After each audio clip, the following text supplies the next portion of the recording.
Bonjour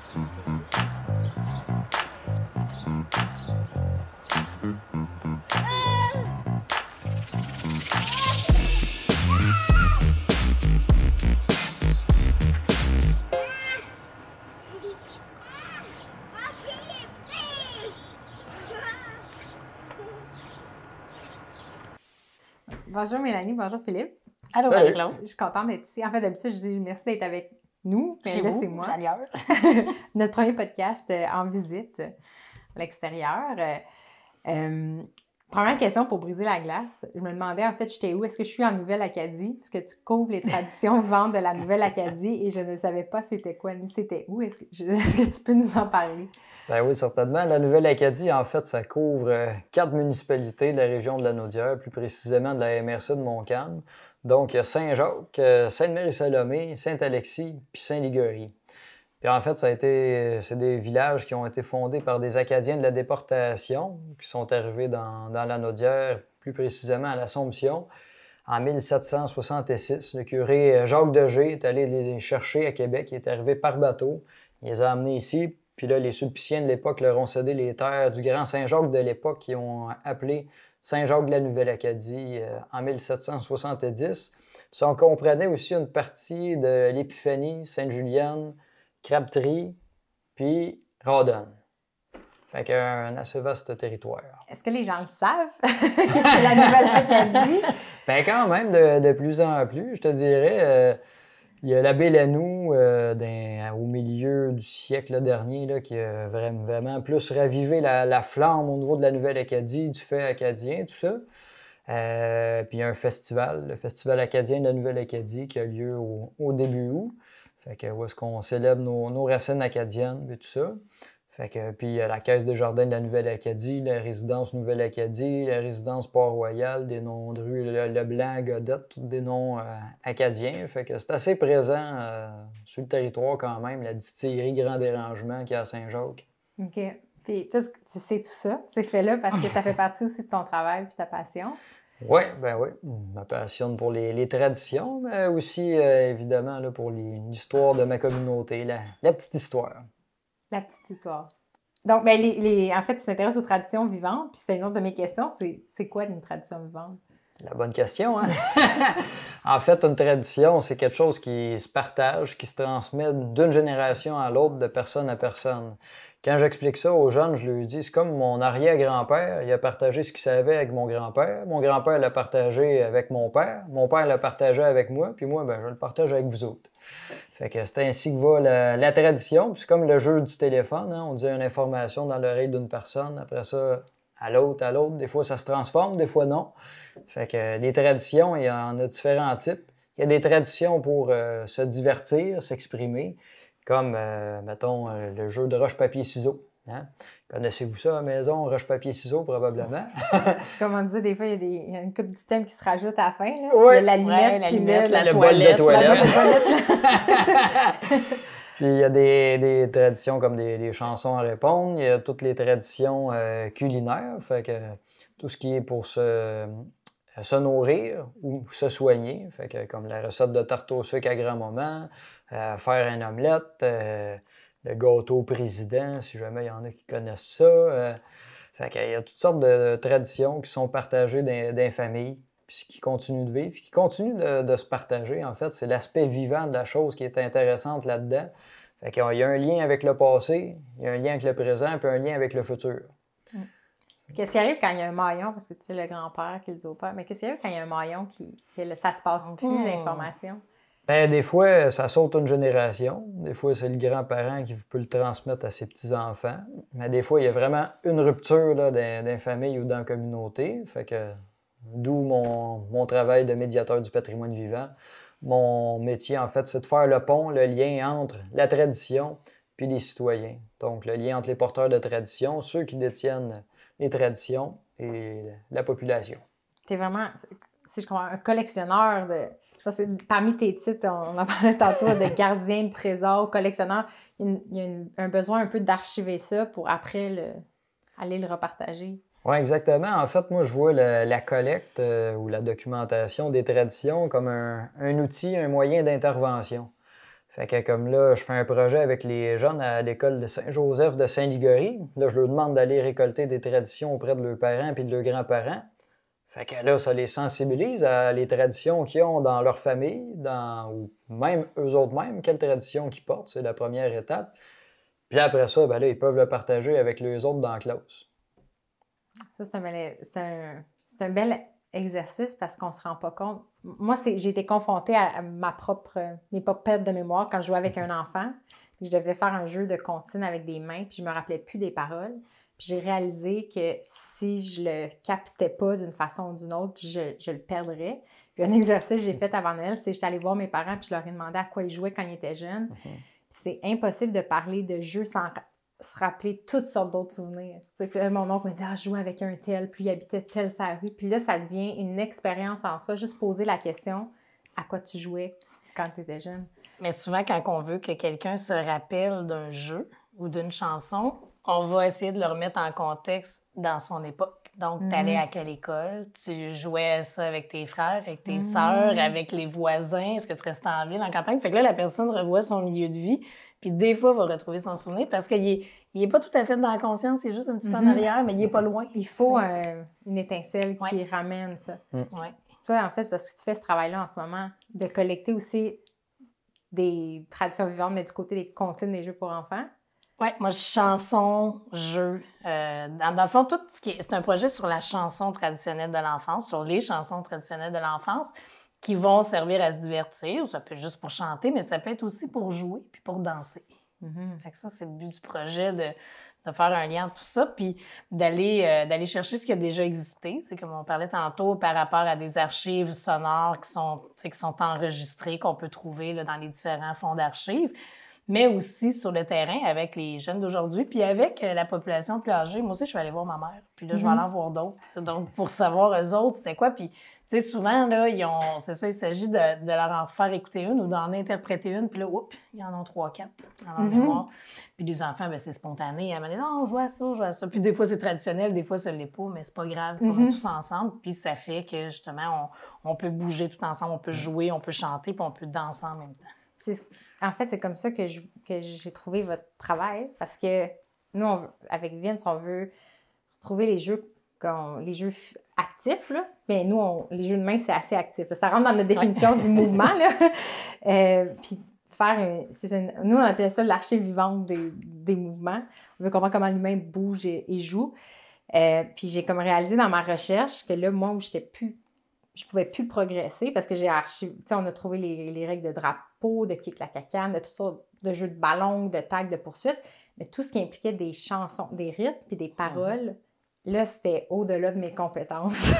Parce que, comme tu dis, on peut retrouver des fois des bouts de paroles en ligne, mais on ne sait pas l'air, on ne sait pas avec quoi c'est joué. Puis là, je pense de fil en aiguille, je suis tombée sur le site à Philippe qui référait un communiqué de presse de ton projet. Puis là, pour moi, c'était comme ça a fait ma journée. J'étais tellement contente de savoir que vous faisiez ça. Ah ben Colin, nous autres aussi, on est bien contents. Mais comment vous êtes connus? Parce que vous êtes dans le même domaine, mais qu'est-ce qui fait que finalement, des fois, vous collaborez, vous faites des projets ensemble en ce moment? C'est bien joué à la tag. Tu veux-tu le raconter? T'es bon. On peut bien. Raconter ça. En fait, on s'est connus par la danse. OK. Moi, j'organisais des veillées de danse pour l'organisme Les Petits Poches Acadiens. Et puis, en fait, les parents à Mélanie avaient décidé de participer à notre projet qui visait à réactiver la pratique de la danse traditionnelle en Nouvelle-Acadie, justement. Et elle a décidé d'amener ses petites filles. Fait qu'ils sont venus danser ensemble en famille. Puis là, ils ont participé au concours Call la veille chive. Fait qu'ils pouvaient gagner un musicien puis un calleur dans leur fête du jour de l'an. Fait que là, ils ont participé, puis Mélanie est venue à une veillée de danse rassembleuse. Ben, ça prenait différentes générations pour être éligible au concours, je pense. Puis là, ma mère, qui est très... elle aime ça gagner, elle dit, il faut absolument que tu viennes. Tu sais, genre, j'avais comme 34, puis c'était jusqu'à 35, là, la deuxième génération, je sais pas trop quoi. Fait que, c'était pour les 12 à 35 ans qu'on visait principalement pour viser la relève. Puis, en tout cas, c'est le programme de financement aussi qui était constitué de même. Mais c'était intéressant de cibler la relève pour être sûr qu'il y ait une transmission puis une continuité suite à notre passage. Bien, c'est ça, elle est venue, puis après ça, elle est revenue après le temps des fêtes, dans une veillée qu'on organisait, puis on l'avait fait chanter. Fait que là, on avait trouvé ça bien intéressant. Il lui avait posé des questions là, par rapport à la chanson, puis là, ça venait de son grand-père, puis tout. Fait que finalement, les mois ont passé, puis un moment donné, je l'ai invité à venir danser avec sa famille pour démontrer les danses traditionnelles de la place dans 2 festivals de la région.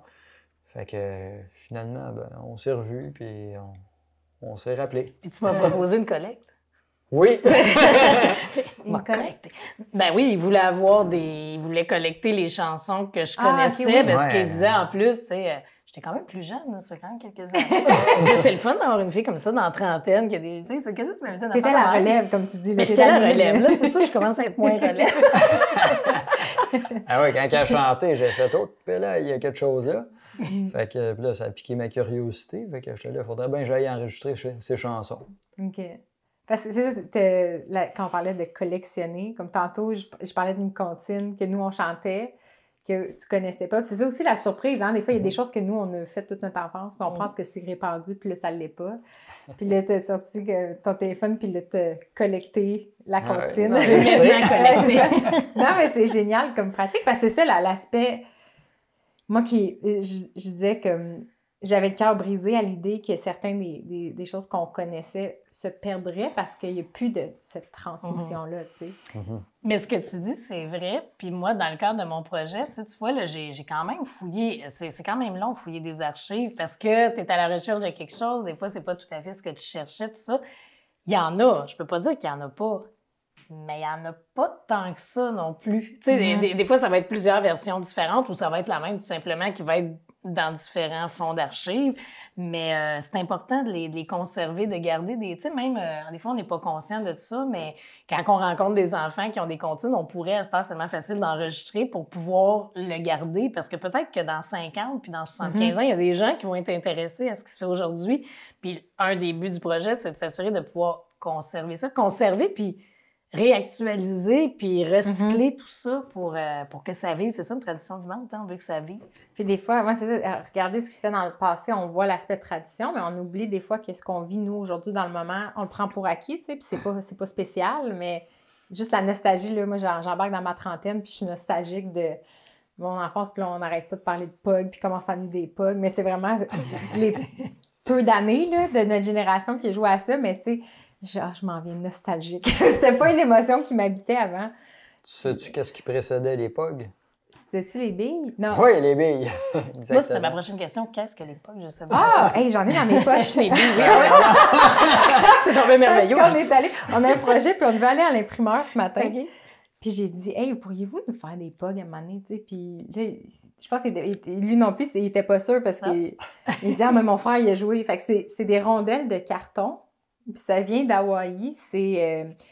De ce que je comprends, ils appellent ça c'est des milk caps. C'est vraiment comme dans les bouchons de liqueur, là, on pouvait enlever le plastique. Là, mais c'était vraiment un produit alimentaire. Là. C'était un carton qui allait dans les bouchons, de ce que je comprends. Puis les enfants les empilaient, puis tu frappes dessus avec une pièce plus rigide que nous, on appelait des slammers. Puis tu les mets en pile. Si on joue contre, on met chacun une grosse pile. Puis... tous ceux que je retourne en frappant, je les garde. Fait que là, ça a été interdit dans les écoles parce que là, il y avait de la chicane, puis il y a des POG qui valaient cher, ce qui était plus cool que d'autres.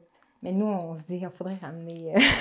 C'est drôle, hein, que ça les joué à ça, moi, moi, je connaissais pas ça.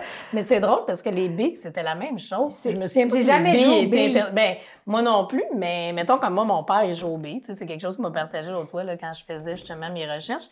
Puis ça n'a jamais été interdit parce qu'il y a des billes qui avaient plus de valeur que d'autres. C'est un petit peu dommage. Est-ce que les jeunes jouent encore aux billes? Non. Nous, ça ne jouait pas notre génération. Mais... C'est pas vrai que ça joue plus, mais ça joue pas mal moins. Dans les cours d'école, ça joue plus.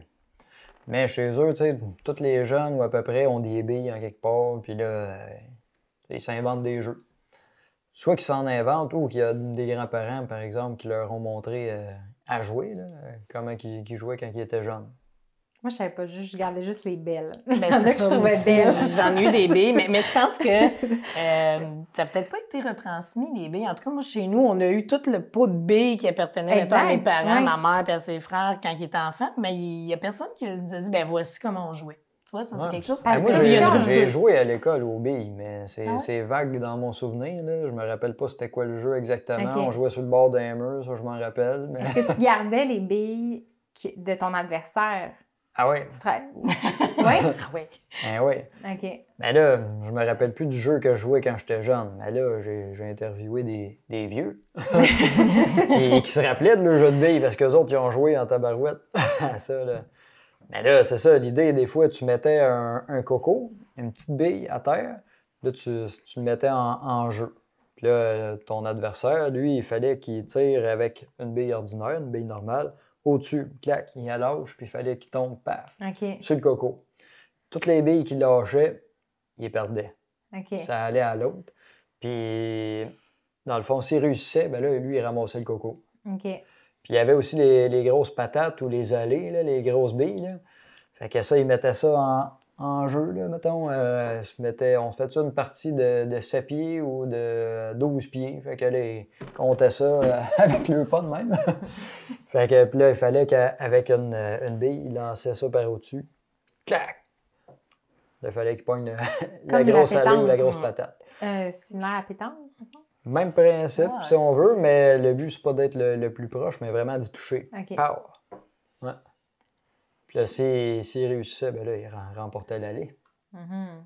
Mais c'est vrai, pourquoi ça n'a pas fait? Ben, c'est ça. Je sais pas si les jeunes rejouaient aujourd'hui parce qu'il y a aussi je pense, les règles des cours d'école s'affermissent des fois. Les enfants ont peut-être moins de liberté de jouer à certaines choses, les jeux de chamaille, les jeux compétitifs. Fait que Ouais. nous, on veut ramener les pugs, qu'on garde chacun nos pugs. On se dit, Ouais, c'est ça. Plus le droit de voler les peut-être pugs que de ça l'autre. marcherait, tu sais. Ouais. Mais c'est sûr qu'aussi, tu sais, dans les jeux traditionnels, il y a tout l'aspect de la compétition aussi Là, aujourd'hui, on dirait... Autant on est dans un monde compétitif, beaucoup plus qu'avant au niveau du travail, puis de tout, là, même à Dans l'école, le la sport, performance. le sport on est- d'élite plus sport jeune. de performance, ouais. tout ça. Autant on est là-dedans, autant on veut plus qu'il y ait de compétition non plus trop dans le jeu, alors qu'avant, alors qu'on n'était pas dans une société de performance, comme la compétition, le bras de fer, les jeux de se tirer d'un bord puis de l'autre pour savoir les rapports de force étaient nombreux. Là, c'est comme quelque chose qui est plus permis. C'est un interdit. Est-ce que ça va affecter les jeux? Je pense que oui. Je pense que ça pourrait les affecter. Il y a une autre affaire, moi, une autre observation que j'ai faite là, dans les dernières années, c'est que avant ça, les jeunes s'autodivertissaient eux-mêmes. Tandis que là, c'est beaucoup géré par les adultes qui sont responsables de leur éducation. Fait que, par exemple, le jeu du ballon chasseur, moi, quand j'étais jeune, ben là, nous autres, on sortait à la récréation, puis ils pognaient le ballon, on faisait les équipes, puis tout ça. Tandis que là, c'est plus de même, ça marche. C'est le professeur, bien souvent, ou l'éducatrice, qui va déterminer les équipes au sort, là, mettons, mais quand même qui encadre la dynamique de jeu, qui anime, puis tout ça. Fait que c'est un autre contexte. Fait que c'est plus les jeunes sont beaucoup encadrés. Fait que, Ça laisse plus place à faire des règles. ouais. Tu sais, d'une génération à l'autre, les règles pouvaient se modifier parce que... Ou d'une fois à l'autre, Ou d'une même. fois à l'autre, oui, c'est ça. Parce que là, c'est le professeur qui encadre ou qui arrive avec les règles. C'est sûr que ça évite peut-être des conflits, mais en même temps, on apprenait à gérer nos conflits. Fait que Ouais, est-ce que c'est ça. c'est bien, est-ce que c'est mauvais, je ne sais pas. Pour ce qui est de la chanson puis de la danse, tout ça, ben, si on parle des rondes, par exemple, là, on tombe pas dans l'esprit tant compétitif que là, c'est très coopératif. Parce qu'une ronde, t'es obligé de partir tout du même sens. Si tu pars pas du même pied, ça marchera pas. Ouais. Fait que, tu sais, c'est pas toujours... ça aussi, c'est un jeu, une ronde.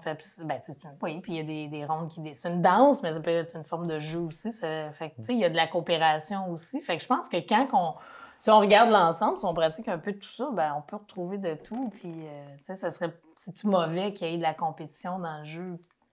Pas Pas nécessairement. Ben c'est ça, c'est comme le roi de la montagne. Il y a des jeux qui revenaient souvent. Des générations, c'est le roi de la montagne. Je pense que là, c'est interdit dans les écoles. Mais même, quand on parle d'inventer ses règles, ouais, même inventer ses jeux, mon oncle disait, nous, on joue au quilles. Puis là, je disais, c'est quoi ça, l'hiver?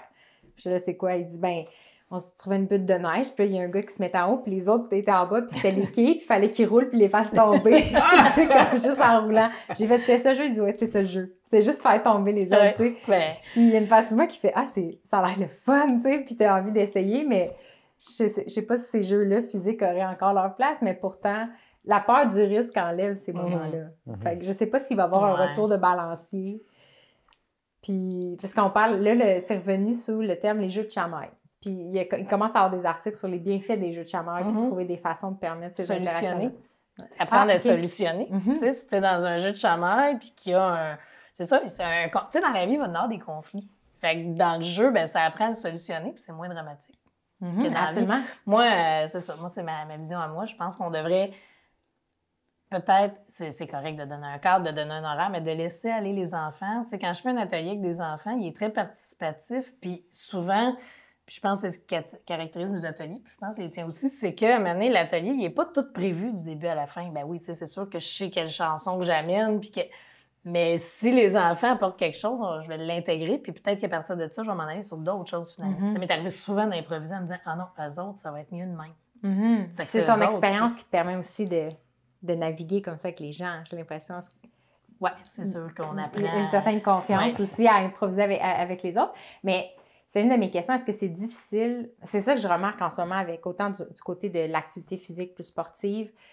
Il y a une culture plus de divertissement, même dans le sport, là, où on est des spectateurs, on regarde des événements sportifs plus qu'on pratique un sport, où on va écouter de la musique ou des spectacles sans peut-être jamais nous-mêmes taper des mains pour créer un rythme. Est-ce que c'est, pour vous, dans votre domaine, est-ce que c'est un défi de motiver les gens à devenir des participants et non pas juste des observateurs?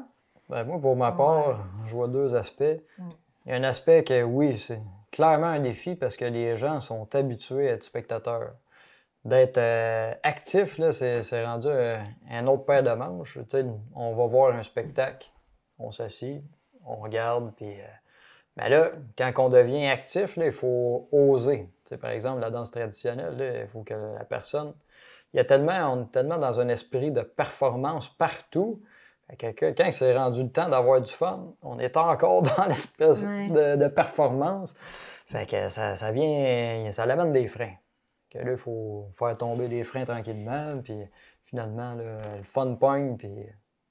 Tout le monde trouve son compte. Je pense que tout ce qui est spectacle, au niveau spectacle, disque, performance, c'est nécessaire parce que dans le sens que c'est agréable parce que, mettons, le disque ou le spectacle vont permettre une plus large diffusion, exemple pour les chansons, de la chanson. C'est ça, c'est super, mais le danger, c'est que les gens fassent « Ben là, moi, je suis pas capable de chanter de même. » Ou, tu sais, je suis pas pour chanter si lui est là. Ou, tu sais, c'est ça, le fait que ça devient, ils sont gênés des fois de participer. C'est une question aussi de valorisation comme société, qu'est-ce qu'on valorise?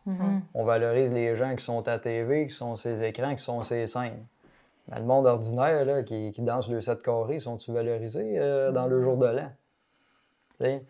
Ça, c'est moins mis à l'honneur. C'est pas mis à l'honneur dans les médias et tout ça. Fait que félicitations pour votre bon travail. Ouais.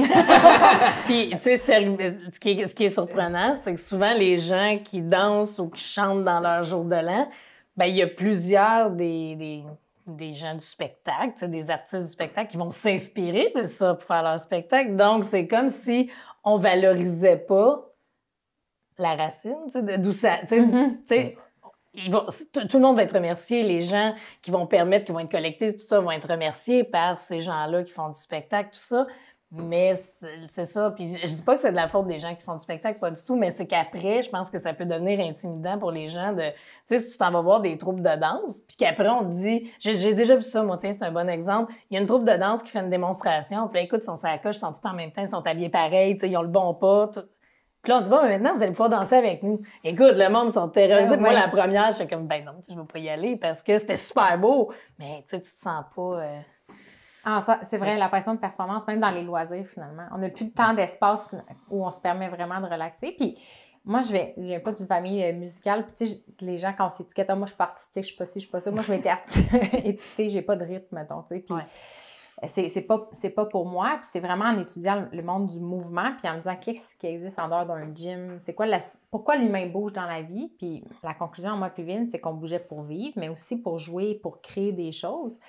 Puis je me suis sentie niaiseuse, mais l'année passée, j'ai allumé, puis je me suis dit, bien, avant la musique, si on entendait de la musique, si on recule, là, il y avait un humain devant nous qui jouait. Là. Ça venait d'un mouvement humain. Puis ça, on l'oublie là, parce qu'on met des écouteurs, puis on a accès à 1 million de chansons.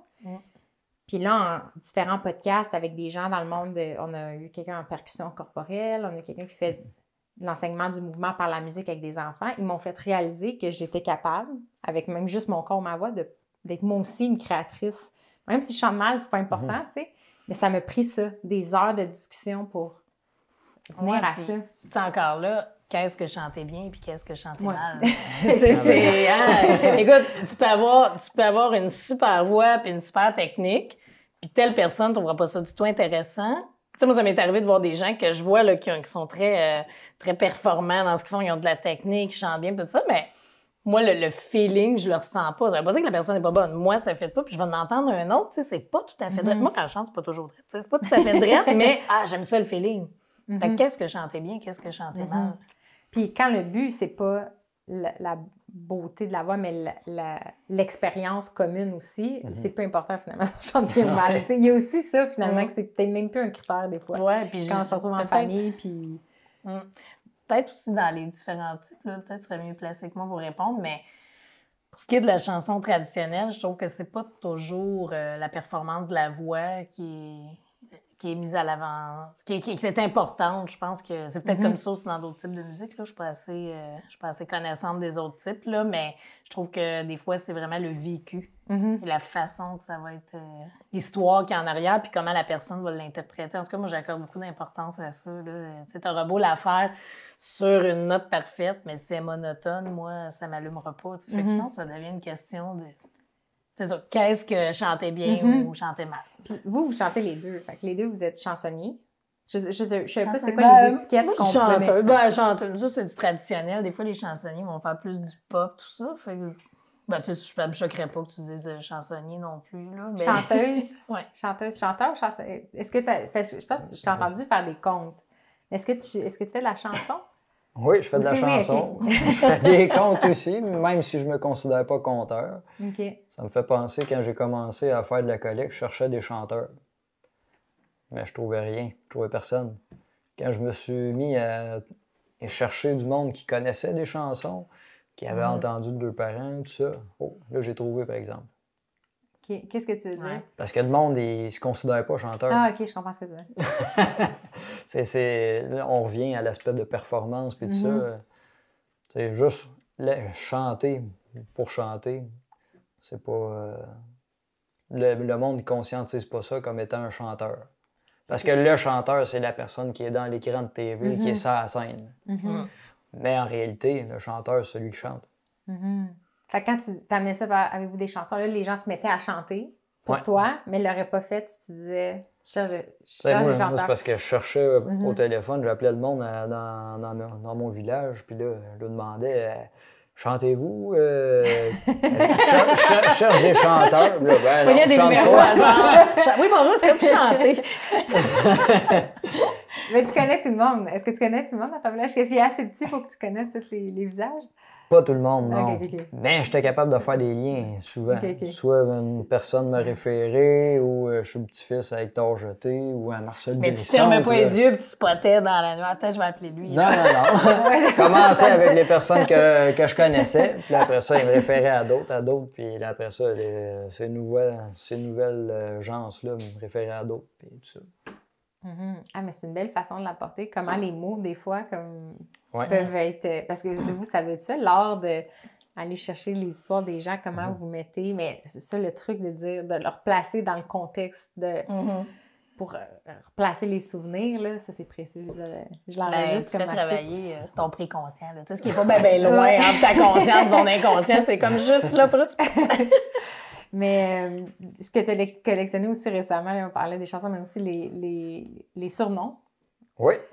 Puis ça, on n'est pas dans les jeux de mouvement, mais j'ai trouvé ça tellement fascinant que je me disais, on peut peut-être juste le mentionner. Qu'est-ce que tu as trouvé? Comme surnom, ben ouais. En fait, j'ai 4 types de surnoms. Les surnoms acadiens, si je ne me trompe pas, c'est ça? Juste pour remettre en contexte. J'ai fait une étude de ces surnoms en Nouvelle-Acadie. Vous pouvez d'ailleurs consulter ça en ligne au traditionvivante.com, section publication. Il y a un bel article là-dessus. Puis, je mets à l'honneur, en fait, 4 types de surnoms. Il y a les sobriquets, qui sont des surnoms à des individus ou à des familles. Comme, mettons, il y a les bourgeois à carrosse, les bourgeois à cul doré, il y a Timaille, Burga, qui était en fait, c'était-tu Béga ou Burga? En tout cas, là, ça fait référence à un ancêtre qui avait amené un Africain un esclave à Sainte-Marie-Salomé. Là, finalement, les nouvelles générations, ils se faisaient appeler Beuga. Fait que... Des fois, il y a des surnoms qui sortent de loin. Là. Les mascas, par exemple.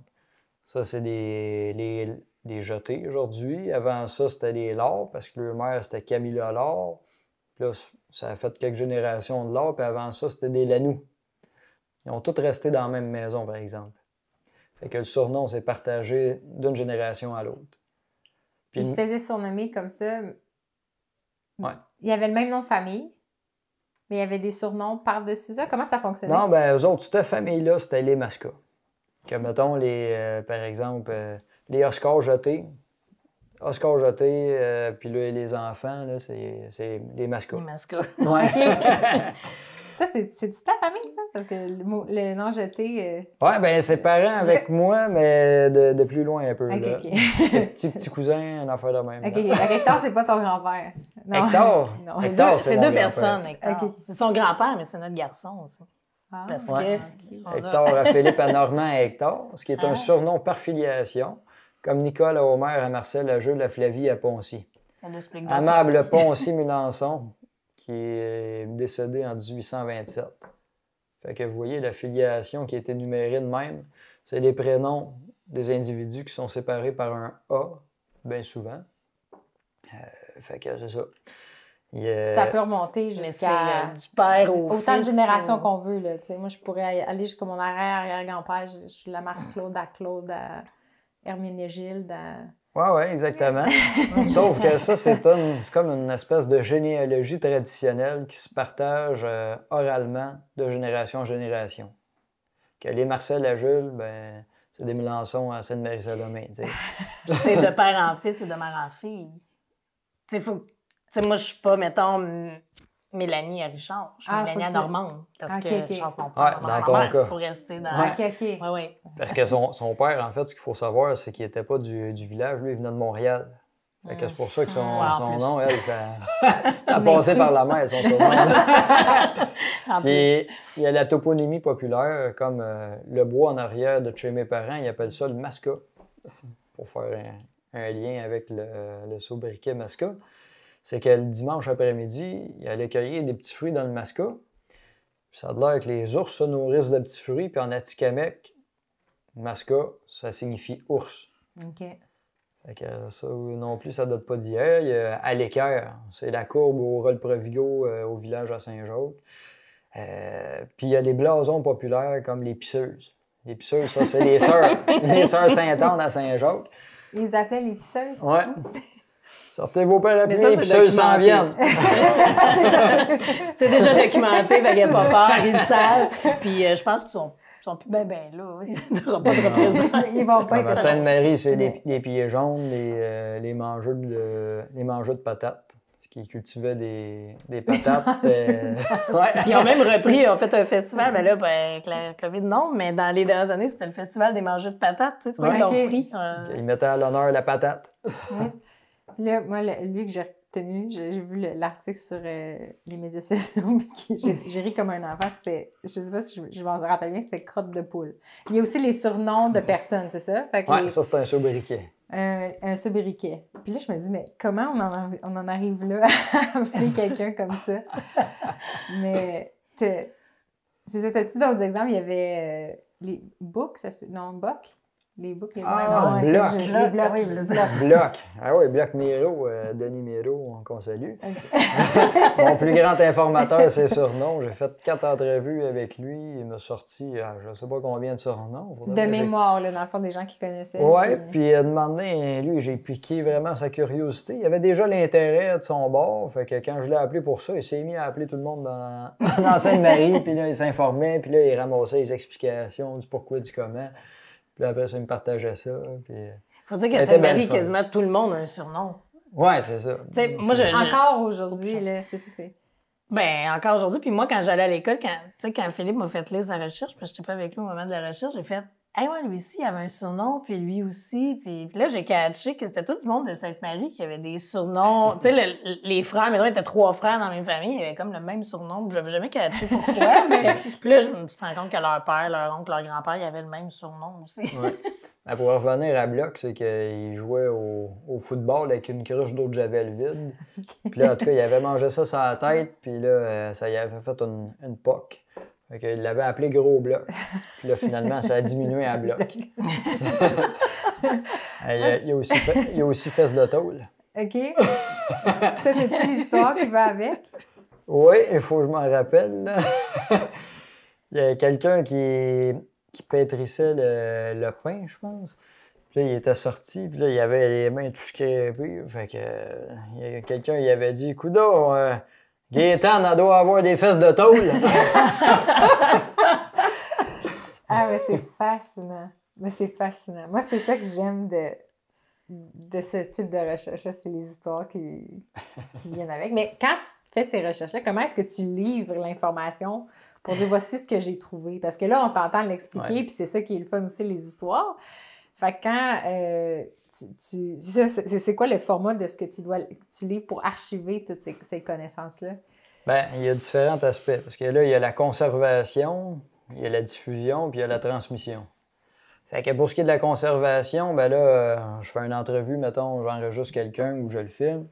Puis là, je fais un guide d'écoute. Fait que là, je dis de telle minute à telle minute, il se passe telle affaire, il a parlé de tel surnom. Puis là, mettons, dans un autre document Excel, j'ai une base de données avec toutes mes chansons, mes surnoms, par exemple. Puis là, j'y rentre, j'ai les classes. Fait que par table de classification. Fait que pour les surnoms, c'est ça. J'ai eu à créer une table de classification de surnoms. Selon les différentes catégories, puis tout ça.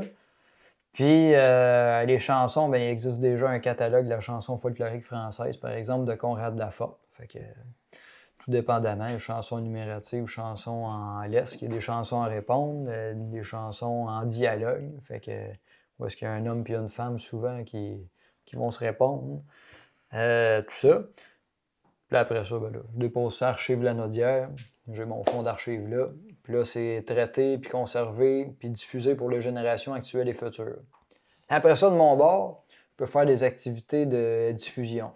Fait que soit écrire un article, faire une capsule vidéo, par exemple, que je diffuserai sur Facebook, partager un extrait d'entrevue avec un porteur de tradition sur les réseaux sociaux ou peu importe, des entrevues dans des médias, ou des ateliers de transmission, que là, j'accompagne un porteur de tradition dans la transmission de son répertoire, de ses chansons, ou de son savoir-faire, par exemple, du tissage, du fléché ou autre.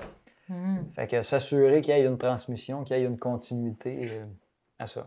C'est bon que vous soyez capable de faire la boucle complète. Parce que j'imagine qu'il y a des gens qui aiment des fois plus une partie que l'autre. Parce que le travail d'archive, ça peut être laborieux quand même. Là. Ouais, c'est un bon petit travail.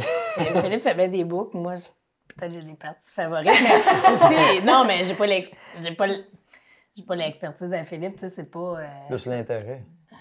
Ouais, c'est ça. Ben en fait, non, j'ai l'intérêt, mais moi, j'aime pas ça rentrer des données. T'aimes moins le travail devant un ordi. Oui, c'est ça. Le contact avec les gens. Je vais le faire pareil, là. Parce que... je sais pas si c'est vers ça que tu t'en allais, parce qu'on a parlé tantôt. Non, mais c'est que je trouve ça fascinant parce que ça demande quand même des compétences variées, là, tu sais, puis il y a des jours où moi, j'aime ça fouiller puis archiver, puis là, mais être capable aussi de chanter puis taper du pied devant des gens, tu sais, j'imagine que ça n'existe pas toujours dans le même humain, ces compétences-là. Tu sais, je trouve ça beau, en fait, que tu sois capable, de la recherche jusqu'à la diffusion, que vous soyez capable de faire ça. Moi, je trouve que j'étais très impressionnée. Mais oui, on peut rebondir sur ton projet. En fait, j'ai pas donné le titre officiel tantôt, mais création artistique et transmission identitaire grâce aux chansons de l'enfance. Voilà. Ça. Puis il y a un acronyme, là, je pense que tu as créé pour ça. Oui, ben Manis, parce que pour ça faire un fichier dans l'ordinateur, en entrée de données, je dis, mon Dieu, c'est long à écrire, et je fais 4-6. C-A-T-I-C-E, là, tu sais, ça sonne, ça marche, tu sais. Mais tu sais, je l'ai pas écrit encore nulle part, là. Puis, ça, c'est un travail similaire. Fait qu'un travail d'archivage, aller rencontrer des gens et aussi de transmission. Fait que est-ce que tu peux me donner un exemple, une fois que t'es rendu où? On va faire comme ça. T'es rendu où dans le projet? Là, moi, en tant que fille, pas trop méthodique. Non, mais tu sais, je sais où ce que je m'en vais, là, mais j'ai fait comme... Tu sais, j'ai pas l'étape 1, 2, 3, 4. Fait que là, je pourrais te dire que j'ai fait, en même temps que je faisais de la recherche dans les fonds d'archives, j'ai fait de la documentation sur le terrain. Puis là, dans ma tête, je suis déjà en train de créer, là, personne ne sait, je l'ai même pas dit à Philippe, mais là, je suis déjà en train de créer des bouts que, tu sais, on pourrait penser que la création vient à la fin, quand je vais avoir tout fini la documentation. Pas nécessairement. Fait que ça se pourrait que ça change, tu sais, si jamais. Fait que, tu sais, je suis rendue, pour ça, je suis comme en train de tout faire ça en même temps. C'est pas Tu peux clair, peut-être hein? parler qu'est-ce que tu es allé faire à la garderie? Ben là, j'ai fait de l'observation. Moi, là, c'est l'importance de laisser aller les enfants. C'est important de voir qu'est-ce qu'ils font. Puis je suis allée observer des éducatrices aussi. Puis, tu sais, la garderie où j'étais, là, c'est pas pour être juste fine, ils sont vraiment géniales, là. Puis j'ai remarqué qu'ils ont chacun leur façon d'apporter les activités. Fait que j'ai vu au niveau de certaines éducatrices que justement, c'est plus encadré, puis voici ce qu'on va faire. Puis probablement que ça fit avec ces enfants-là. Hein. J'imagine s'ils font ça, c'est parce qu'ils savent que c'est ça qui va fonctionner. Fait que là, les enfants savaient exactement à quoi s'attendre. Puis avec d'autres éducatrices, ben là, j'ai vu, ah oui, c'est une bonne idée qu'on fasse ça. Puis hop, là, il y a un autre enfant qui apportait d'autres choses. Puis là, j'ai eu la chance d'entendre des chansons puis des comptines. Fait que là, j'ai juste observé. J'ai pas fait grand-chose, j'ai pas amené de matériel, on n'a pas fait d'atelier. Puis là, je vais y retourner parce que moi, je veux savoir ces éducatrices-là, ils ont pris où leurs chansons, puis c'est quoi leur intérêt de chanter avec les enfants, puis de jouer, de faire des rondes, tout ça. Puis éventuellement, bien, c'est sûr que je vais arriver avec un petit peu de matériel, voir comment les enfants participent. Moi, je suis très au feeling. Tu sais, j'aime ça, les regarder aller, puis après ça, je veux pas imposer les choses, je veux les apporter, puis les enfants se mettent en action par eux-mêmes. C'est merveilleux de travailler avec des enfants. Est-ce que tu fais aussi de la documentation, mettons, de Monsieur, Madame, tout le monde? Est-ce que c'est prévu? Oui, c'est prévu. Je vais en avoir de besoin, en fait. Okay. Fait que, mettons que j'y aurais pas pensé. Au début, je savais pas si j'allais aller faire, mettons, des entrevues avec des aînés ou, tu sais, ou des gens de mon âge. Tu sais, je visais vraiment les enfants et tout, mais je me rends compte qu'il y a plein de belles choses dans les archives, mais il manque quelque chose. J'ai l'impression qu'il faut que j'aille rencontrer ces gens-là. Je vais en avoir de besoin. Puis ça va me permettre de voir justement s'il y a eu une rupture quelque part. T'sais, est-ce qu'il y a une continuité dans la transmission? Y a-t-il une rupture? Je vois qu'il y a déjà une continuité, mais je peux pas te dire ce que je vais découvrir exactement. Je pouvais pas y aller tout de suite, là, rentrer chez les gens. Présentement, c'est un petit peu plus compliqué que d'habitude, mais je me dirige vers ça, puis je pense que c'est essentiel. Ouais. Puis j'ai l'impression parce que pour les surnoms, j'ai l'impression que des appels, ça fonctionne, mais là, quand il y a des jeux impliqués, il y a aussi l'aspect physique, dynamique, qu'il faut comprendre le jeu lui-même aussi. Fait qu'une présence est quand même importante dans la documentation. Ce que je me demandais là, avec un peu la disparition du jeu libre à l'extérieur, ça, c'est un dossier qui me tient aussi à cœur, là, comme le fait que les enfants jouent juste moins dehors, puis que la transmission, on peut pas, tu sais, on apprend en observant, mais s'il n'y a rien à observer, on peut pas apprendre, tu sais. Ouais, les familles sont plus petites aussi, hein? Puis exactement. Ouais. Avant ça, tu pouvais jouer juste avec ta famille, puis ça marchait, ou juste avec la famille voisine, puis il y avait un fond noir pour des heures et des heures. Ça, le voyez-vous, justement, quand, tu sais, pour les jeux, les comptines d'enfance, c'est comme aller dans la rue, parce que là, tu observes dans un cadre, tu sais, de la garderie où les enfants ont été rassemblés, mais est-ce que c'est encore réaliste de trouver des enfants dans les rues? C'est un peu bizarre, là. Dans les rues, je sais pas. Moi, en plus, je viens de la campagne, il n'y avait jamais personne dans les rues. Écoute, c'était à 3h41 heures, si tu essayais de jouer là, tu n'aurais pas joué longtemps. Fait que j'ai pas connu cet aspect-là qui était plus urbain, parce qu'effectivement, je pense qu'il y a des jeunes à une certaine époque, puis il faudrait aller voir dans les quartiers de Montréal si ça joue encore dans les ruelles, puis ici, puis je dis Montréal, puis d'autres quartiers, mais tu sais, ici, en tout cas, on est à la campagne, donc on n'en voit pas beaucoup. Mais j'ai l'impression que dans les cours d'école, ça se fait encore. Mais l'importance du jeu libre, ça, c'est effectivement quelque chose que je pense que par le jeu libre, on est créatif. Fait que autant on reprend, tu sais, moi, je me souviens qu'enfant, ma mère, elle m'en montrait des jeux, là, tu sais, des jeux de ballon, des jeux chantés, des danses, tout ça. Mais après, là, quand je rejouais avec mon frère et mes cousins, nous autres, on avait le droit de les modifier. Puis ça, c'est important. Puis pourquoi on se donnait le droit de les modifier? Parce qu'il n'y a pas personne pour nous dire, ben non, c'est pas ça la parole, c'est pas ça la règle. Fait que c'est important, le jeu libre, puis de mêler la créativité. L'aspect vivant de la chose. Exactement, c'est ça, l'aspect vivant. Puis tu sais, création artistique et transmission identitaire, ben c'est de la création. Tu sais, moi, je vais m'inspirer de ce qui existe déjà. Je vais le remodeler, je vais l'actualiser, je vais le faire à ma façon, puis je vais le redonner. Je ne vais pas le dénaturer, je ne vais pas le changer complètement. Tu ne vas pas mettre un orchestre derrière, comme on disait. Non! Tu vas garder l'essence de la chose qui... Oui, mais tu sais, peut-être que, tu sais, comme là, mettons, j'écoutais une chanson il n'y a pas longtemps, je disais, ça, c'est vraiment bon, mais moi, tu vois, le début, je le mettrais dans le milieu aussi, puis je le ferais à la fin. j'ai le droit de faire ça. Ben, je pense que j'ai le droit. Ben oui. Ça reste que la chanson est traditionnelle, pareil. Je ne l'ai pas Mhm. dénaturée, mais je vais la modifier. Peut-être qu'il y a quelqu'un qui fera d'autres choses avec. Parce qu'à la fin, dans le fond du projet, après la recherche, j'ai la portion transmission, tu vas faire aussi Ouais. des ateliers avec les gens. Oui, j'ai 3 ateliers par niveau d'âge pour les enfants. Puis je vais faire un atelier pour les adultes aussi. Autant pour les éducatrices en garderie que les futurs parents, que ça va s'adresser à toutes sortes d'intervenants autour de l'enfant, que ce soit les parents, qui ne sont pas des intervenants, mais qui sont les parents, des intervenants, des professeurs, de tout ça, qui vont pouvoir s'inspirer justement de cet atelier-là de médiation entre eux autres puis la tradition. Fait que c'est voir ça. Fait que ça fait comme 4 ateliers, si on veut, dans le projet. Puis, ça fait plusieurs années que vous êtes dans le domaine. Est-ce que la demande change, que les gens viennent plus vers vous pour ce genre de choses-là, justement parce qu'on sent qu'on l'a perdu, on a perdu du savoir, puis on veut le récupérer? Je pense qu'il y a beaucoup de demandes, mais est-ce que c'est parce qu'on sent qu'on l'a perdu? Je pense pas qu'on l'a... Moi, je fais attention avec la perte parce que j'ai peur que ça soit une catastrophe. Je suis comme bien méfiante de la perte. C'est moi qui est comme... Oh! Non, mais puis c'est bon, mais même des fois, on fait des moments de discussion là-dessus. Mettons qu'on dit la sauvegarde, je trouve ça un peu élevé, puis je me dis, c'est comme s'il y avait vraiment un gros danger, mais en même temps, il ne faut pas oublier que oui, il peut y avoir il y a un risque que ça se perde. Il y a une perte, ça, c'est sûr. Il y a une perte, mais j'aime mieux dire qu'on est dans le développement. Il ne faut pas arrêter. Moi, je vois ça bien positif, il faut développer. Fait qu'est-ce que les gens ont plus le goût de développer? Ou peut-être c'est bien amené. Peut-être qu'ils ressentent une urgence aussi, je ne sais pas, mais je pense qu'il y a plus de... Ça devient plus populaire. Je pense que c'est plus valorisé aussi. Les gens ont peut-être fait des prises de conscience. La pandémie a peut-être aidé aussi. Là, depuis 2 semaines, là, écoute, là, ça rentre les demandes. Là. Ah ouais? Oui. Fait que c'est assez positif. Le printemps. Ben, c'est le printemps, les gens se dégourdissent. Puis... Ouais. Là, tu vois, il y a le déconfinement quand même tranquillement. Là. Juste le couvre-feu, ça change. Puis là, le monde voit il était arrivé. Puis tout ça. Là. Fait qu'avec le vaccin puis tout, fait que il y a des permissions supplémentaires que le gouvernement donne. Fait que le monde va pouvoir se rassembler un peu plus. Tu sais, dans l'idée du mouvement, un peu, là, qui n'est pas tout à fait le... Mais on part d'une tradition qu'on veut garder vivante, qu'on veut développer, laisser vivante. Puis là, on s'adapte à transmettre ça sur des réseaux sociaux.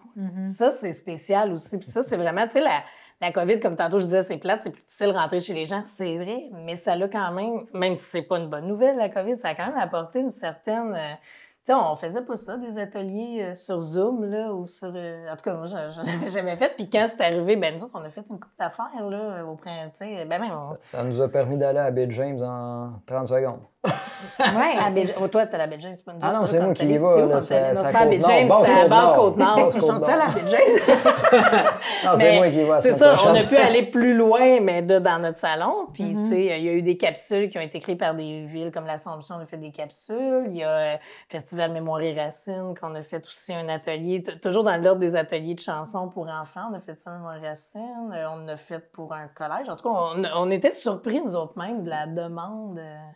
Puis c'est un outil de plus de votre côté pour archiver puis connecter puis transmettre aussi avec les gens.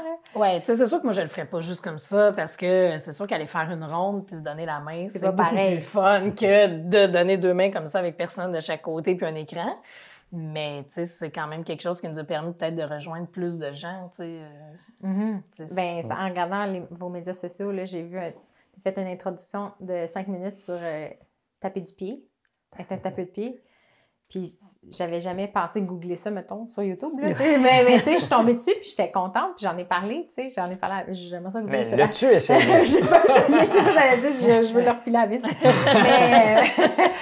Mais j'ai trouvé ça beau, parce qu'on dirait que, aussi, ce que je consomme, je me rends compte, c'est très du contenu américain. Puis ça m'a fait du bien de voir ça. Puis je savais pas, mais c'est-tu vraiment canadien-français?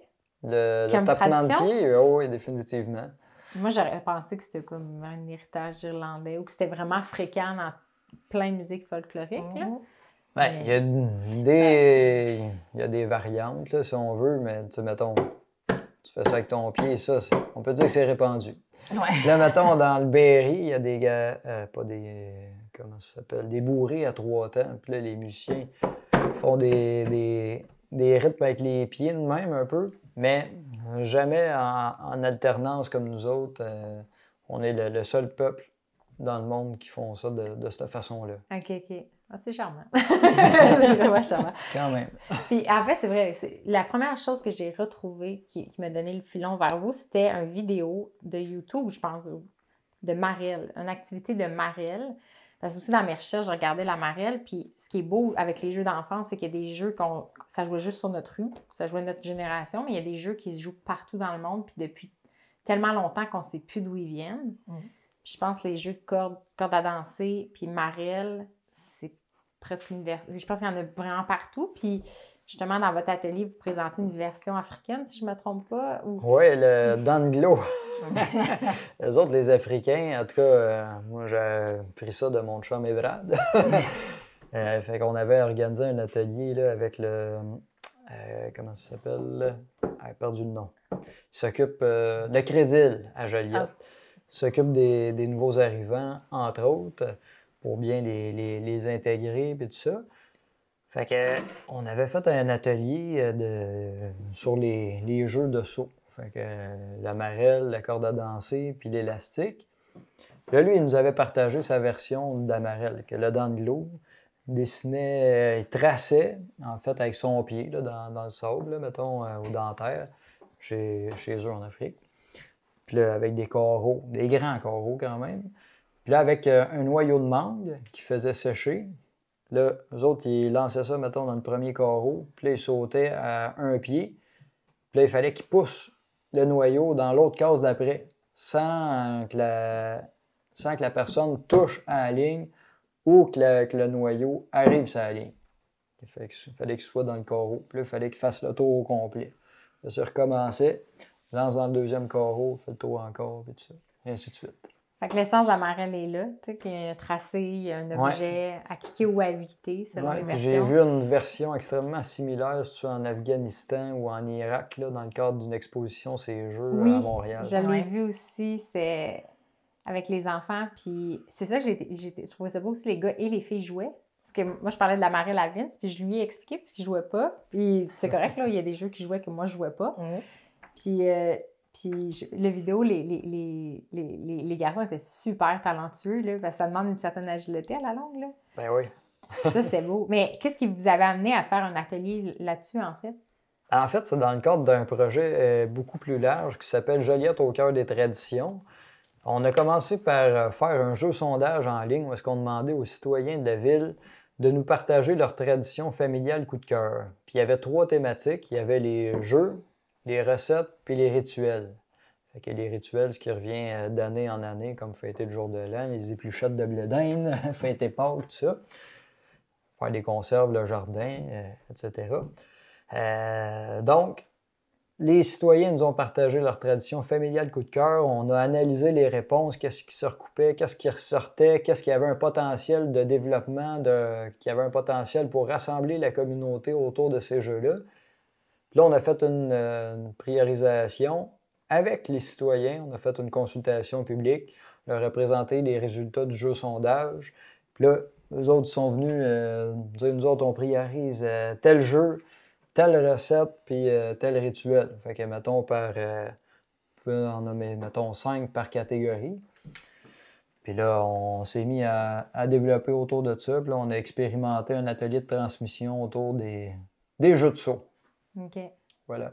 C'est une bonne façon de...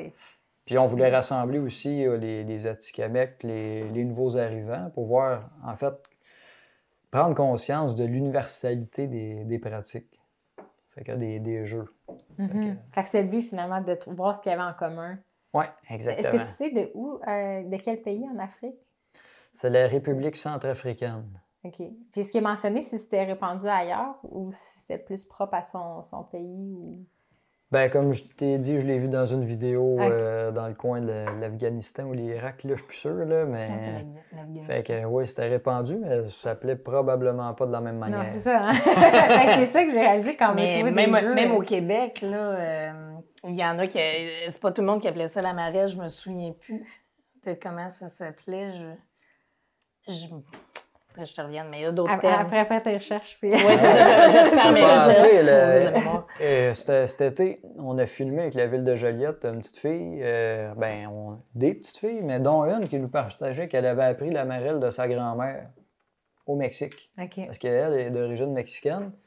Puis c'était le même jeu que son ami d'à côté, là, qui vient de Joliette. Ah, c'est fascinant. Puis, comment, là, tu parlais des jeux de saut, puis moi, c'est une question de moi-même que je me demandais comment on classifie les choses. Parce que là, je sais là, il y a les jeux de... C'est-tu les jeux de main, ceux qu'on tape, puis là, il y a les jeux de ficelle. Mais c'est-tu dans la catégorie des jeux de main? Ou avez-vous une nomenclature déjà sur les jeux? C'est sûr que si on se réfère dans mes recherches là, au catalogue de la Forte, quand il arrive avec des jeux, mettons, c'est les chansons, en fait, lui qui va classifier pour chansons pour les jeux. Là, tu vas avoir les chansons, mettons... pour les jeux de ballon. Pour les jeux de les doigts, tu sais, il va vraiment, tu sais, mettons, comment qu'on appelle ça? J'ai comme un blanc, là. Comment qui est... Quand tu tires les orteils, mettons. Ouais, tu parles des chansons de doigts, d'orteils, tu sais, 1, 2, 3, 4, 5, c'est ça, avec les orteils. Là, moi, je faisais avec les orteils, ça peut être un jeu pour les orteils. Fait que des fois, tu as des classifications comme ça, pour jeu de balle, jeu de ballon, jeu de corde. Moi, j'ai dû faire une espèce de classification pour le projet de la ville de Joliette, là, avec toutes les informations qu'on avait recueillies. Là, après ça, il fallait les classer. Fait que là, il y avait les jeux de poursuite. Fait que tout ce qui est tag, les quatre coins, drapeau. Ouais, drapeau, pépite d'or, tout ça, ça va là-dedans. Après ça, les jeux de cachette, kick la cacane, la cachette normale. Il y a aussi la cache-cache tag. Les jeunes, ils jouent, là, un mélange des deux. Il y a des jeux de billes qu'on pourrait rentrer dans les jeux de tir aussi. Ah, jeux de tir, ça serait bon. Ouais. Ouais, jeux de force. Les jeux de force et d'adresse, les jeux de cartes, comme jouer au 500, jouer à la dame de pique, la pisseuse, le trou de cul. Je pense qu'on peut se permettre un peu de les classifier. Il n'y a pas de classification officielle. Non, il n'y en a pas. Selon la loi, là. Mais c'est vrai qu'en faisant les recherches, il y a des catégories qui émergent. Parce que j'ai remarqué, là, on parlait des pucks, des billes, mais les jeux de, justement, tirer des petites affaires. Je sais pas, comme sur quelque chose d'autre. Tirer le bras de l'autre. C'était mon père, il disait, nous, on jouait, je pense qu'il appelait ça le coq, mais il mettait une carte sur le mur incliné, puis là, tu prenais une autre carte, puis tu la pichais dessus. Ah oui, c'est tout, là, tu sais. Puis là, dans le même, je me rappelle plus du nom de l'artiste puis l'exposition des jeux d'enfants dont tu parles, là, mais c'est, on peut retrouver les vidéos en ligne, je le mettrai dans les notes. Mais je pense que dans ces vidéos-là, il y a un autre jeu, je sais pas si tu t'en rappelles, les enfants faisaient juste lancer une scène sur le mur, comme un... Puis au début, tu sais, il expliquait pas les jeux, hein, tu sais, c'était juste observé puis on le voyait. Fait que là, au début, tu te dis, qu'est-ce qu'ils font? Tu sais, comment qu'ils décident qui gagne, on le saura peut-être jamais, mais ils se mettaient sur le bord d'un mur puis ils lançaient des sous. Puis je pense que le gagnant, c'était lui qui était le plus proche du mur. Ça ressemble un peu au jeu de billes. Tu sais, de ce que j'en connais des jeux de billes, là, le plus proche de la bille. Donc là, j'ai fait ça, il y a une catégorie là de lanceurs. C'est peut-être là que t'es dans l'exposition, justement, j'avais vu un jeu, il lançait des roches là, sur l'eau pour qu'ils fassent des bonds. Là. C'était un pays, je ne me rappelle pas lequel, là, mais bien éloigné. Nous autres, on fait ça ici. Des concours de ricochet, dans le fond? Oui, exact. Puis c'était le nombre... Il y avait-tu une compétition, là? C'est le nombre de bons qui gagnait? Ou... C'était pas vraiment une compétition. C'était plus un jeu. S'amuser, là. Oui. Ah, ça doit être universel aussi, les ricochets. Le plaisir ça de lancer une roche à l'eau. J'avais pas ni. Non, ça n'a jamais marché. La bonne roche pour ça. Fait que de ton côté, fait que les jeux que ça couvre dans ta recherche, que tu as déjà délimité, là, tout ce qui ça inclut ou pas? Bien, j'ai pas fini, mais c'est sûr que lorsqu'on parle de marelle ou de saute-mouton, ces jeux-là, moi, ça fera pas partie de mon projet. Pas parce que j'ai trouvé intéressant, mais il faut vraiment que ce soit des jeux chantés. Donc, fait que corde à danser, ça marche. Bien, corde à danser, ça peut rentrer là-dedans. Des jeux comme, tu sais, 3 fois passera, où est-ce que 2 enfants forment un acte. En même temps, on est un peu dans la danse. Des fois, ça couche tout ensemble, là, la danse, le jeu, la chanson, là, parce que c'est comme un pont, c'est une figure de danse, mais c'est ça, c'est un jeu où tu vas attraper quelqu'un à la fin. Ça peut être une ronde avec un jeu de poursuite, comme la ronde du loup. Fait que, ouais, il faut qu'il y ait une chanson. L'élastique, c'est une chanson? Ben, ça pourrait. Ouais. J'ai pas encore. Ben, tu sais. P-I-Z-Z-A. Pizza! C'est ça.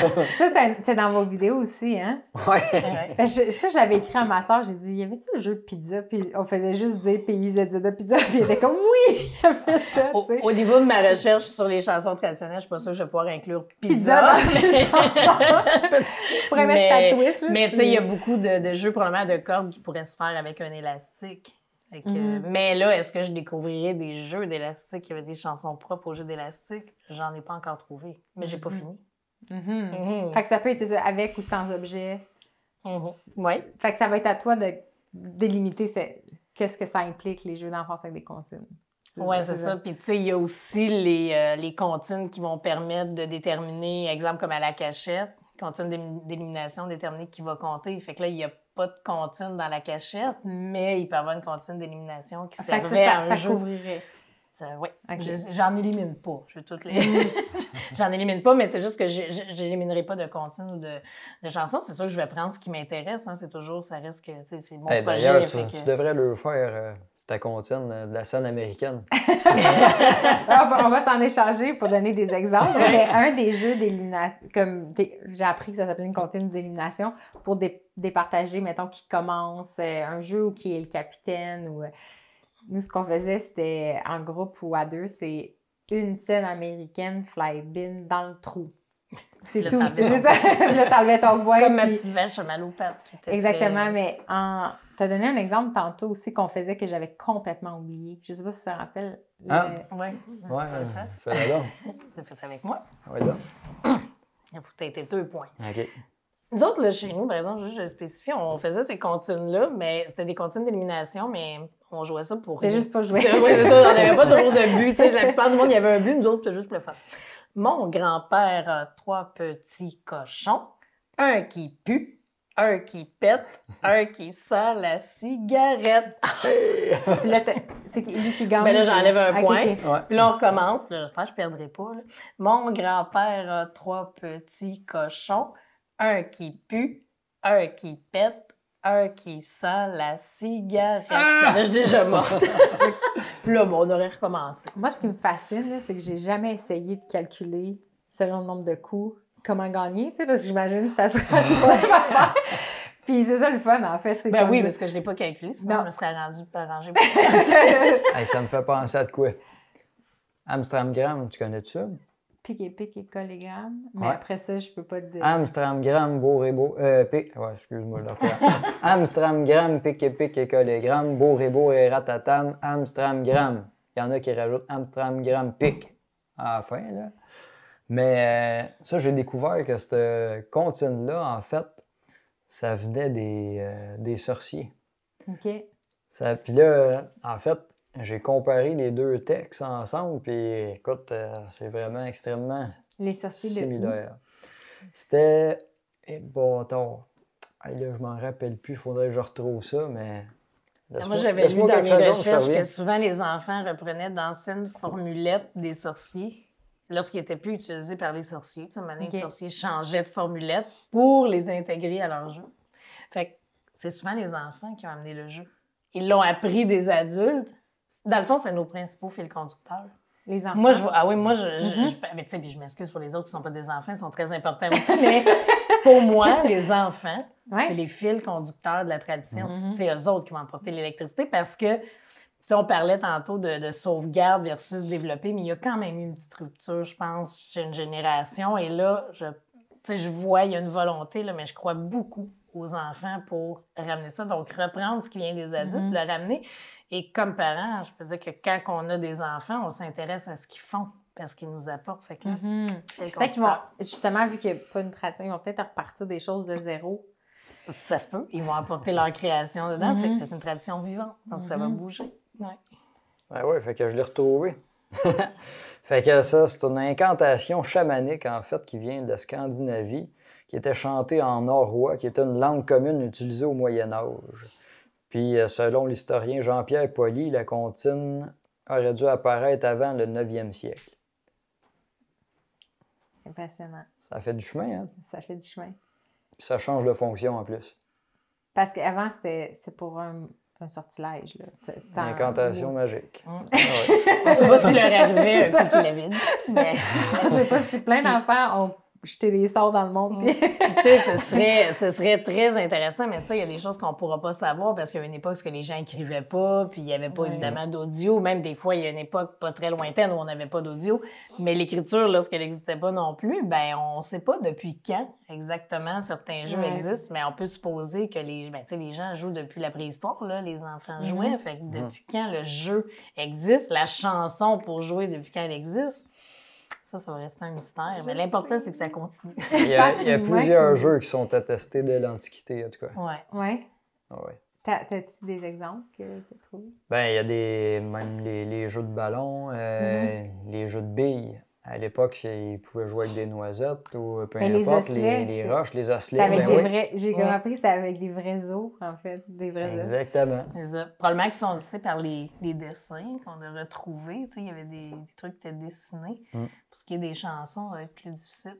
La marelle, on retrouvait ça sur des sépultures en Égypte, si je ne m'abuse, dans le Colisée de Rome. Il s'arrête là avec une marelle. Ah ouais? Ben, je suis pas allé voir. un futur projet. Tu iras pas de suite. Ah, c'est fascinant.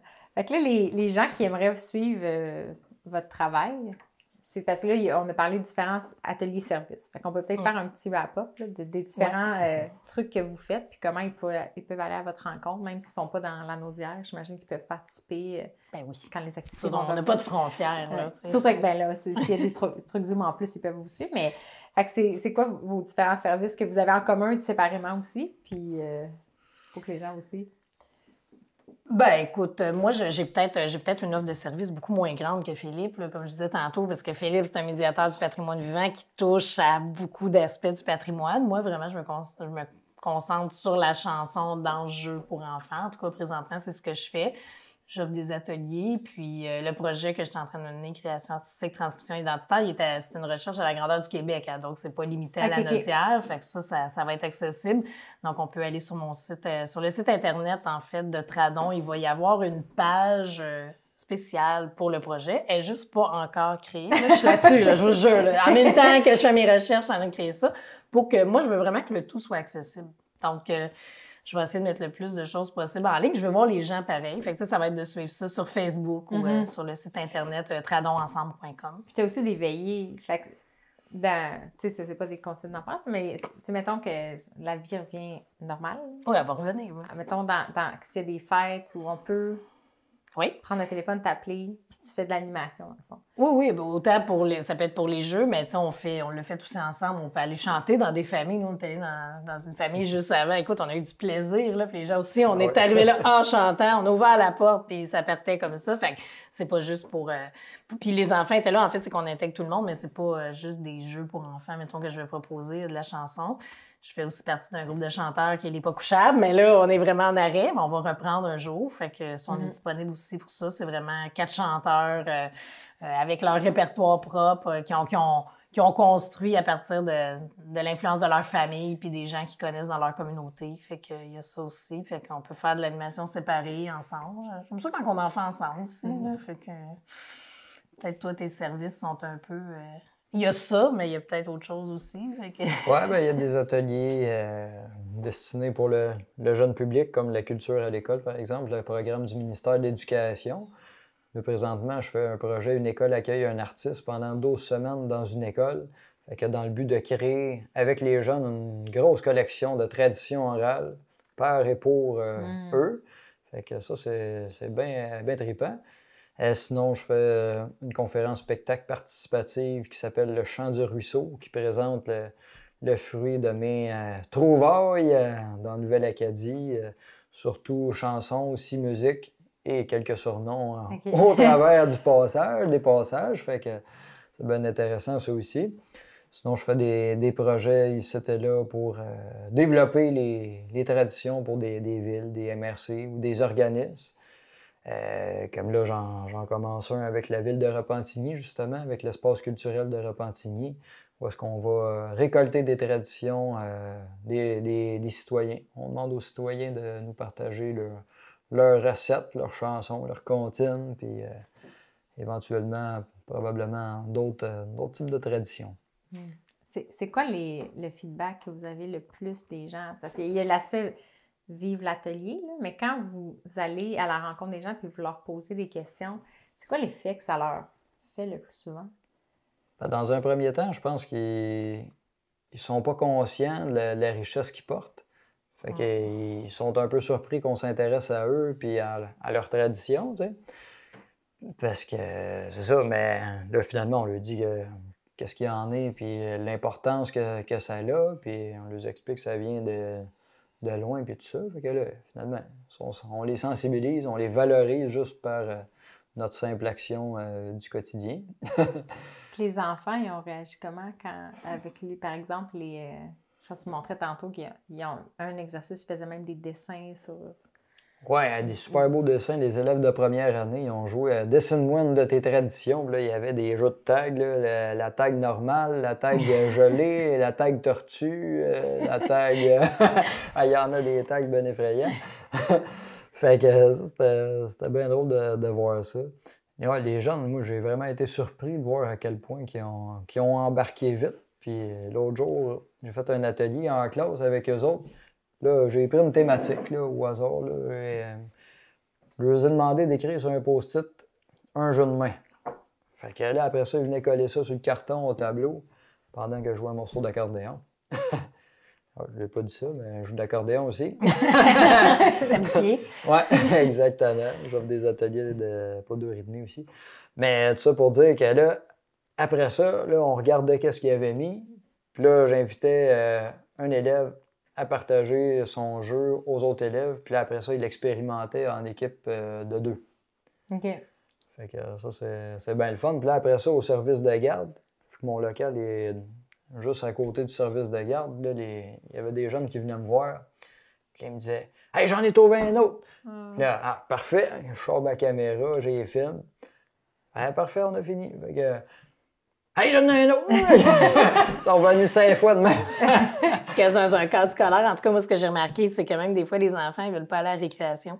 Tu sais, j'ai vu des professeurs dire non, il faut arrêter parce qu'il faut aller à la récréation parce qu'on était déjà en train de jouer, nous autres. Oui, c'est ça, exactement. Fait que c'est le fun, ça. Quand les enfants veulent pas aller à la récréation, ben ça veut dire que ça les intéresse, tu sais, puis qu'il y avait du plaisir. Donc, tu m'avais donné l'exemple de te donner un atelier, puis ça allait jusqu'à l'âge d'adolescent, puis là, tu te disais, hey, ils vont-tu pas t'intéresser? Mais finalement, ils sont. Mais surtout, comme je disais, tu sais, les animateurs, c'est un camp de jour, en fait, puis ils avaient pris la peine de me dire, inquiète-toi pas. Ben, j'avais dit, vous savez que vos âges sont variés. Je pense que ça partait de 5 ans, 5, 6 ans à 14, 15. Je me demande s'il n'y en avait pas qui avaient 16. Et là, je me disais, oh my God, il faut que. Tu sais, tu peux pas faire des comptines trop difficiles, mais en même temps, tu veux que ce soit cool, tu sais. Fait que c'est ça, j'ai mis toute mon énergie. J'étais très énergique cette journée-là. Parce que là, ils m'ont dit, ils ont le droit d'aller jouer au fat bike. Je disais, my God. Et moi, tu sais, peut-être que comme ado, je choisirais pas Hey, ils sont tous restés, puis ils étaient bons, puis écoute, il y avait du plaisir. Puis maintenant, on l'a fait un peu rap, là. En tout cas, on s'est amusé avec ça. Fait qu'ils sont restés. Fait que... Puis même, je repensais à ça pendant que Philippe parlait. Moi, j'ai déjà eu, je me souviens d'un atelier que j'avais donné, puis il y a un monsieur, à un moment donné, il me dit, ça dérange-tu si je reste puis j'ai pas d'enfant? Je dis, ben non, ça dérange pas. Ça. Tu sais, je pouvais rester. Fait que ça m'est arrivé de me rendre compte que même si c'était un atelier qui était proposé aux enfants, ben finalement, j'avais des adultes qui n'avaient pas d'enfants dans l'atelier, puis ils ont participé comme les autres. Fait que c'est universel. C'est ça, je trouve beau de la thématique de l'enfance, c'est que ça rejoint l'enfant en nous. Moi, c'était avant de tomber... mon idée de faire ça, c'était avant d'être enceinte. Là. Fait que c'était l'enfant en moi que je me disais, c'est le fun de se remémorer de ces choses-là ou d'en découvrir des nouvelles de d'autres personnes. Puis là, maintenant, je veux le partager à l'enfant qui s'en vient, mais tu sais, on a tout ça, cet enfant-là en nous qu'on... Ben oui, puis je pense qu'on a tout ce désir-là de partage. Puis effectivement, à partir du moment où on a des enfants, moi j'en ai 4, fait que j'ai transmis souvent.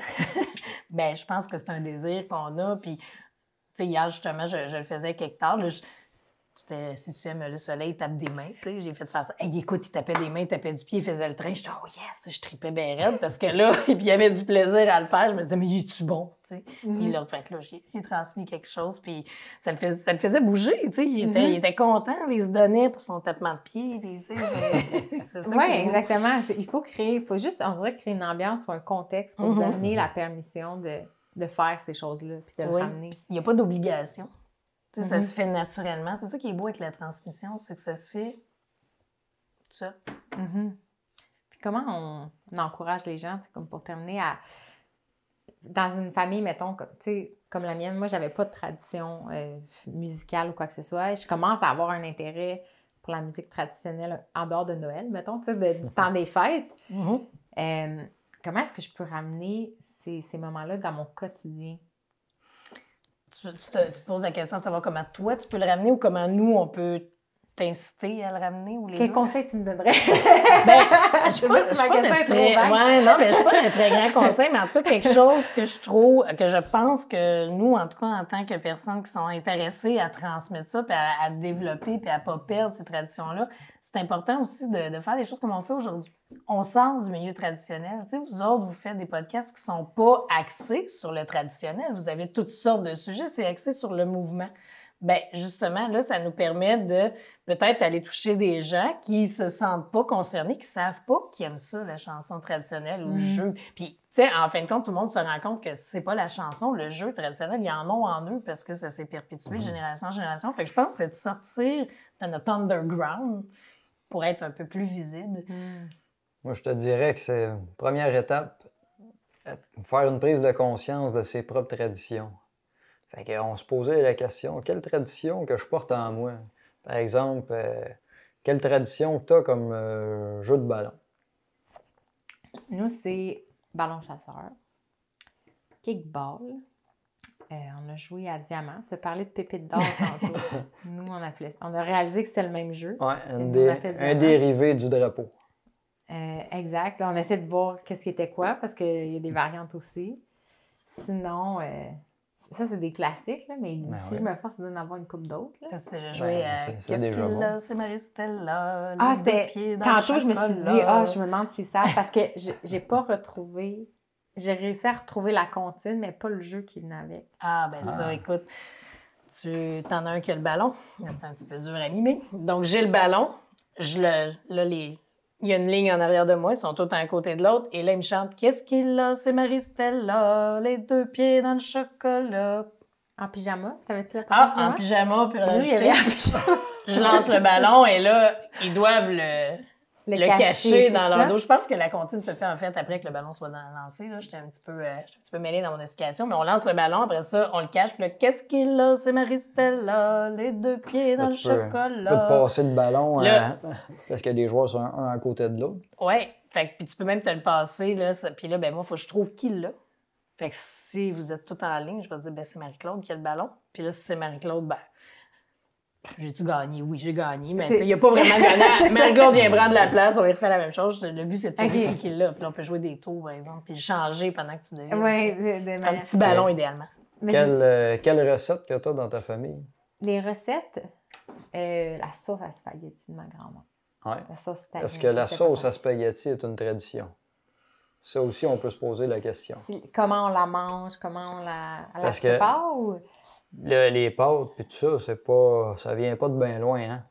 Ça a été amené par les Italiens. C'est pas encore une grande tradition ici. Éventuellement, il y a de fortes chances que ça le soit. Là. Parce qu'il faut que ça soit transmis de génération en génération. Donc, un minimum de 3 générations et idéalement, quand c'est 5 générations, là, on commence à tomber dans de la tradition, pas pire. Les pâtes, là, on s'en va vers ça. Surtout qu'il y a bien des ados qui les préparent bien jeunes. Tu sais, des pâtes, c'est super populaire. Ben oui! Définitivement. Tu peux te poser la question, quel dessert que je sais faire, moi? Ou quelle recette qu'il y avait que ma mère fait de ma grand-mère que je pourrais apprendre? Fait qu'il y a toutes sortes de petites réflexions comme ça, que ce soit des recettes, des jeux, des chansons, des comptines, des berceuses, comme la poulette grise. Il y a des traditions pour se vêtir, comme savoir tricoter. Quel rituel que je porte en dedans de moi? Fait que je fête le jour de l'an, Noël. Fais-tu ça? Yes. Le jour de l'an, Pâques, des fois. Il y a une prise de conscience, puis je pense que de communiquer avec les autres. Tu sais, d'aller voir justement ce que tu as fait de tes parents, vous dire, hey, tu sais, tel jeu, ou tu sais, tu t'en souviens-tu? Il devrait y avoir des genres de café-rencontres, de jeux, puis de traditions. Imagine si on faisait ça, tu sais, un après-midi café, là, puis là, ben, on partage nos jeux puis nos comptines. Hey, on en ressortirait pas mal, d'après moi, parce que ça donne des idées, tu sais, tantôt, pépite d'or, diamant, ah oui, moi aussi, c'est le même jeu, puis là, oups, tu t'es souvenu, puis là, c'est moi qui ai parti avec le drapeau, tu sais, puis ça vous a dit, fait que si collectivement on le faisait, ben mais je pense qu'il y a beaucoup beaucoup de réponses qui vont venir de là. Parce que Marie-Stella, je pense que je demandais à... Je pense que mon oncle me disait, il me semble qu'il y a ça quand on jouait à corde à danser. Mais là, j'étais là, ça, c'était d'autres choses. Fait que là, je parlais à ma soeur, puis là, une autre, puis une autre, puis là, ça s'est construit. Puis là, finalement, j'étais arrivée au jeu que tu as décrit. Mais je m'étais dit, c'est simple de même. T'sais, on dirait que les jeux d'enfance, c'est ça, hein? On ne sait pas s'il y a pas de gagnant, il n'y a pas de points. Puis des fois, il y a le pyjama, je ne savais pas d'où il venait. Ça se peut que ça ait été dans le chocolat en pyjama. Puis j'étais là, c'était-tu aussi simple que ça de cacher le ballon? Tu sais, je me demandais, c'était-tu plus élaboré, mais c'est ça qui est beau dans un jeu d'enfance. En fait, je pense qu'il était dur, c'était de pas rire quand tu l'avais. Ouais, hein? C'est simple de même. C'est toute la simplicité de la tradition qui est beau, puis qui fait que c'est vivant, puis que ça perdure dans le temps aussi. Je pense qu'il faut que ça reste simple. Tu sais, moi, dans mes recherches, je vois, tu sais, les chansons là, qui sont reliées au jeu ou à la danse, c'est des chansons brèves, c'est pas complexe à retenir. Mais surtout, si tu sautes à la corde, il faut que ta chanson soit compliquée. Ouais. C'était dur.